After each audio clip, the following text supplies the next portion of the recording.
For decades, a persistent theory has gripped the American imagination. Somewhere, locked away in a subterranean vault, the US government is hiding definitive proof that space aliens have visited Earth.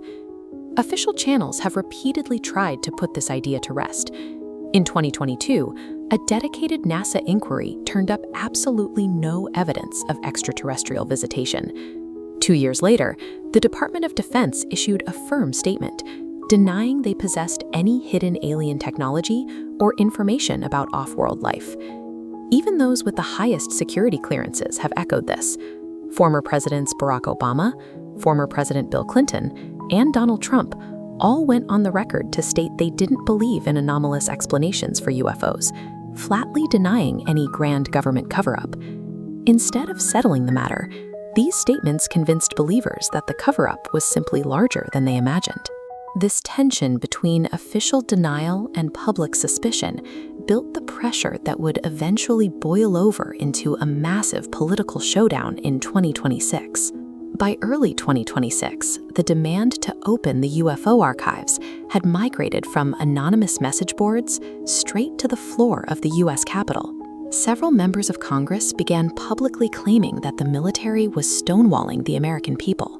Representative Ana Paulina Luna became one of the loudest voices, insisting the government was actively hoarding secrets about extraterrestrials.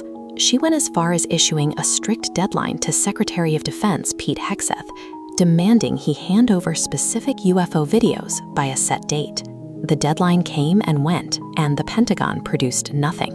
This standoff escalated until February of 2026, when President Donald Trump intervened directly, signing an order that forced the Department of Defense to finally declassify and release the highly anticipated UFO files. This mandate felt like a massive victory for disclosure advocates.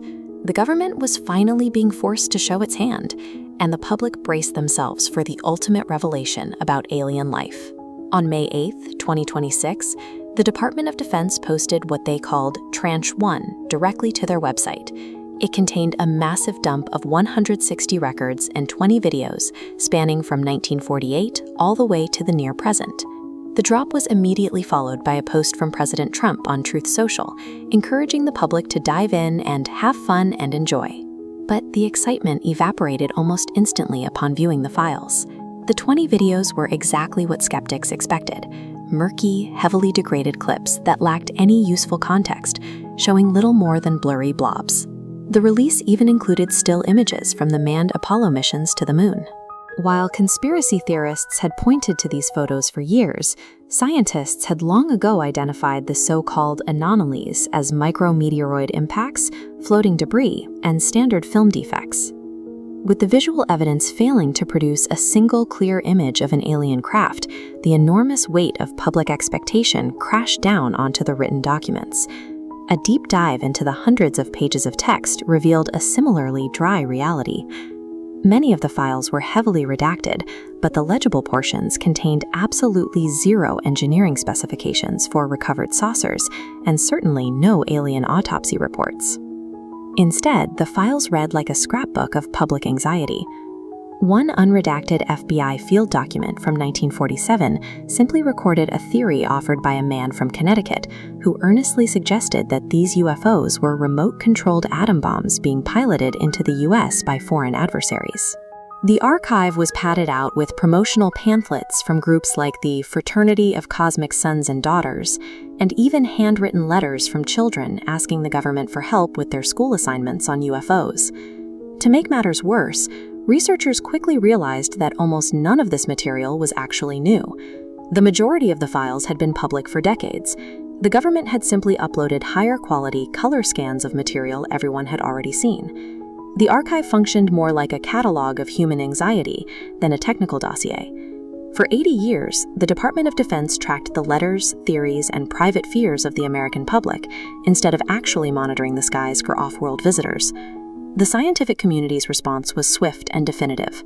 Astrophysicists reviewed the new material and publicly concluded that the phenomena in the files were easily explainable as weather balloons, optical artifacts, and simple light smears. Investigative journalists and independent researchers echoed that exact sentiment.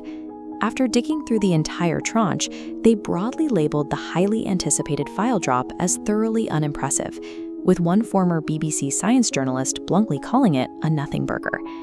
Even the hardcore UFO community was largely let down. Instead of a revelation, enthusiasts found material they had been reading in paranormal paperbacks for decades, leaving them to wonder why the government was re-releasing recycled material as if it were news. The political hype that forced the disclosure entirely collapsed. Representative Marjorie Taylor Greene posted online that unless the military rolled out live aliens and test drove a UFO, she had, quote, way better things to do on this Friday.